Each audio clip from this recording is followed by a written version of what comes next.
আমরা এই সংসদে বসে যদি আমরা লোডশেডিং এ আমরা খুঁজি, এই সংসদে বসে লোডশেডিং পাওয়া যাবে না।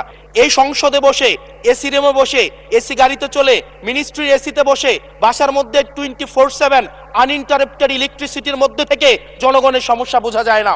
এই জন্য এই সংসদে যখন আমরা দাঁড়াই আমরা জনগণের সমস্যা অনুধাবন করতে পারি না। আমরা এই সংসদে বসে যদি আমরা লোডশেডিং এ আমরা খুঁজি, এই সংসদে বসে লোডশেডিং পাওয়া যাবে না। এই সংসদে বসে জনগণের সমস্যা পাওয়া যাবে না।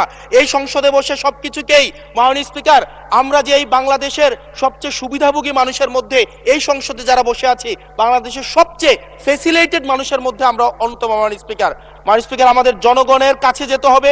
জনগণের আশাগুলোকে, সময়গুলোকে, স্বপ্নগুলোকে আমরা রাজনৈতিক ভাষার মধ্য দিয়ে, কর্মসূচির মধ্যে সেগুলোকে বাস্তবায়নের জন্য আমাদের সবাইকে সমন্বিতভাবে, ঐক্যবদ্ধভাবে কাজ করার প্রয়াস আমাদেরকে থাকতে হবে।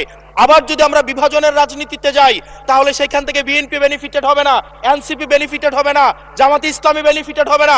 সেইখান থেকে বেনিফিটেড হবে আমরা জুলাইতে যাদেরকে আমরা পরাজিত করেছি, তারা বেনিফিটেড হবে। মাননীয় স্পিকার,